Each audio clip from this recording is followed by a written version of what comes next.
আসসালামু আলাইকুম।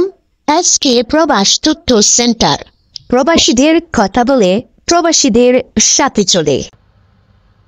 জননিরাপত্তা অধিদপ্তর ঘোষণা করেছে যে 23শে এপ্রিল বুধবার থেকে সরকারি অনুমতি ছাড়া প্রবাসীদের মক্কায় প্রবেশ করা নিষিদ্ধ করা হয়েছে।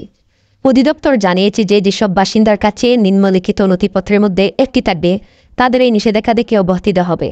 মক্কায় জারি করা ওয়ার্ক পারমিট বা রেসিডেন্সি পারমিট, ইকামা অথবা হজ পারমিট, প্রয়োজনীয় অনুমতি ছাড়া প্রবাসীদের মক্কার প্রবেশপত্রের নিরাপত্তা চৌকি থেকে ফিরিয়ে দেওয়া হবে।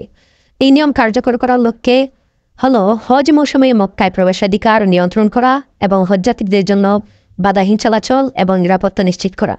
হজ মৌসুমে মক্কায় প্রবেশের জন্য অনুমতিপত্র আবসার ব্যক্তি প্ল্যাটফর্ম এবং মুকিম পোর্টালের মাধ্যমে ইলেকট্রনিকভাবে জারি করা হয়।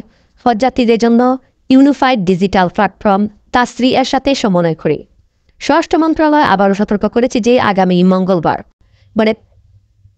29শে এপ্রিল থেকে হজ ভিসাধারীদের বাদ দিয়ে সকল ধরনের ভিসাধারীদের মক্কা শহরে প্রবেশ বা থাকার উপর নিষেধাজ্ঞা রয়েছে। তাই সবাই সাবধান থাকবেন। এই ছিল আজকে প্রবাস তথ্য সেন্টারের সর্বশেষ আপডেট। পরবর্তী আপডেট পেতে চাইলে সঙ্গে থাকুন।